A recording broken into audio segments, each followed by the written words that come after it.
Good morning, everyone. I welcome to all of you. You are watching Education Arena.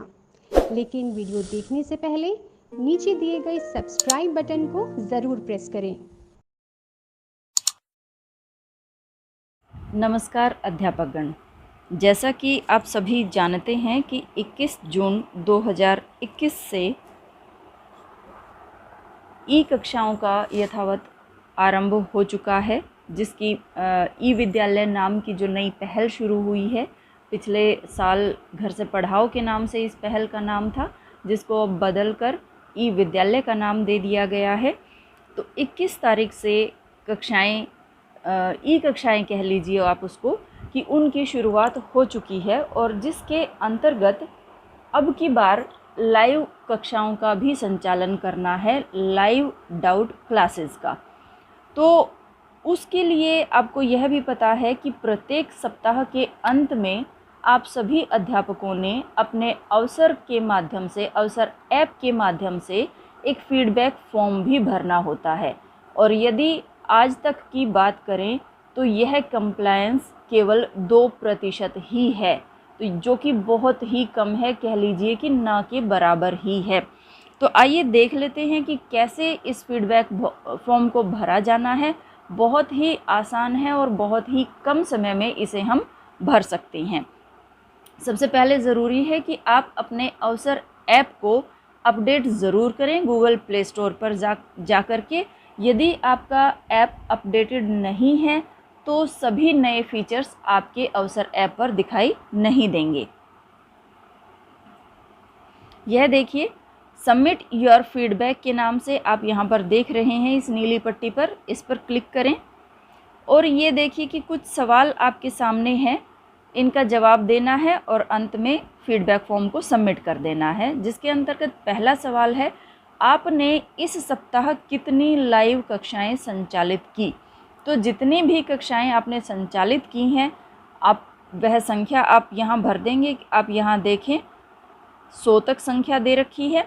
तो जितनी भी कक्षाएं आपने संचालित की हैं, प्राथमिक अध्यापक हैं, एक से अधिक कक्षाएं हैं, तो विषय के अनुसार आप देख लीजिए कि जैसे सोमवार को गणित का दिन है, तो गणित की आपने मान लीजिए 2 कक्षाएं आपके पास हैं, तो 2 कक्षाएं होगी। फिर अगले दिन आपने अगले विषय की 2 कक्षाएं ली। तो और यदि आप 6ठी से 8वीं में पढ़ाते हैं तो एक अध्यापक के पास प्रत्येक विषय के लिए 3-3 कक्षाएं हो गई। तो वह आप देख लीजिए कि आपने इस पूरे सप्ताह में कितनी लाइव कक्षाएं संचालित की गई हैं। और इसी प्रकार जो 9वीं से 12वीं को पढ़ाने वाले अध्यापक हैं, वो इस चीज़ का रिकॉर्ड ज़रूर अपने पास रखें। अगला प्रश्न है, जिन कक्षाओं में आपने लाइव क्लास आयोजित की थी उनमें कुल कितने छात्र नामांकित हैं। उदाहरण भी यहाँ पर दे रखा है। तो आप यह देख लें कि आपने एक से अधिक कक्षाओं के लिए जब लाइव क्लासेस का आयोजन किया है तो प्रत्येक कक्षा में कुल कितने कितने छात्र हैं, उन सभी का आप जोड़ कर लीजिए और वह यहाँ पर सिलेक्ट कर लीजिए। उपरोक्त कुल नामांकित छात्रों में से इस सप्ताह आयोजित लाइव कक्षाओं में कुल कितने छात्रों ने भाग लिया। ऊपर वाले प्रश्न में तो पूछा गया था कि कुल कितने बच्चे नामांकित हैं, एनरोल्ड कितने बच्चे हैं पर क्लास में जिनकी आपने लाइव क्लासेस आयोजित की। अब उन लाइव क्लासेस में कितने छात्रों ने कक्षावार भाग लिया है, वह आपने इसमें भरना है। तो इसी प्रकार जब एक से अधिक आप कक्षाओं के लिए आप क्लासेस का आयोजन कर रहे हैं तो उन सभी कक्षाओं के छात्रों की संख्या का आप जोड़ करके इसमें भर दें। आपने इस सप्ताह कितने छात्रों को फ़ोन किया, इसका भी रिकॉर्ड आप ज़रूर रखें कि आपने इस पूरे सप्ताह में जितने भी छात्रों को फ़ोन किया है अलग अलग कक्षाओं के लिए, तो वह आप अपना रिकॉर्ड ज़रूर रखें ताकि सप्ताह के अंत में यह फीडबैक फॉर्म जो भरना है उसमें आपको सुविधा रहे।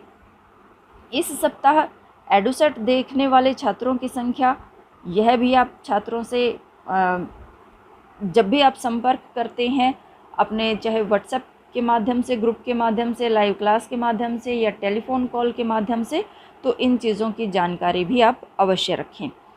कृपया एप्स अवसर और दीक्षा ऐप का यहाँ पर जिक्र किया गया है का उपयोग करने से करने के अपने आराम का रेट करें। 1 सबसे कम आराम के लिए और 5 उच्चतम आराम के लिए। तो यहाँ पर इसका अर्थ है कि अवसर ऐप और दीक्षा ऐप पर जो ई कंटेंट उपलब्ध है उसको आपने उपयोग किया अपनी कक्षा के बच्चों को पढ़ाने में, उससे बच्चों को कितनी सुविधा रही, वह कंसेप्ट समझने में कितनी उनको आसानी रही है, और आपको इधर उधर और कहीं वो कंटेंट नहीं ढूंढना पड़ा। आपको आसानी से अवसर ऐप पर और दीक्षा ऐप पर वह उपलब्ध हो गया। आपके और बच्चों के लिए कितना काम में आया, कितना सरल वह है। तो उन सारी बातों को देखते हुए आप अपने इसके उपयोग के आराम को यहाँ पर रेट करेंगे। यहाँ पर दिया भी गया है आपकी सुविधा के लिए। 1 सबसे कम आसान के लिए, यदि मान लीजिए आपको उससे कोई भी इतनी अधिक मदद नहीं मिली है तो आप उसके लिए 1 रेट करें, और यदि आपको बहुत अधिक वह अच्छा लगा, आपने अपने बच्चों के साथ उसको शेयर किया और बहुत ही आसान भी रहा वह, तो आप उसके लिए उच्चतम रेट 5 तक भी कर सकते हैं। क्या आप इस सप्ताह में एक मेंटर ABRC या BRP द्वारा ई विज़िट किए गए थे? नहीं के लिए 1 और हाँ के लिए 2 भरना है। अब आप यह भी सोच सकते हैं इस बारे में कि आपको कैसे पता चलेगा कि आप BRP या ABRC के द्वारा ई विज़िट किए गए हैं या नहीं। तो आपको मालूम है कि पिछले साल भी सभी जो मेंटर्स थे वे आपकी कक्षाओं में जुड़े हुए थे, इस साल भी जुड़ चुके हैं। तो आप जो लिंक शेयर कर रहे हैं उसके माध्यम से भी वह आपकी लाइव क्लासेस में भी जुड़ रहे हैं, तो वहाँ से भी आप उन्हें देख सकते हैं। और क्योंकि जिस लाइव क्लास से मेंटर जुड़ रहे हैं, जब वह उस कक्षा के बच्चों के अभिभावकों से बात कर रहे हैं, वह उस दिन आपसे भी बात कर रहे हैं और आपकी लाइव क्लास के बारे में भी वे ज़रूर कुछ ना कुछ आपसे चर्चा कर रहे हैं।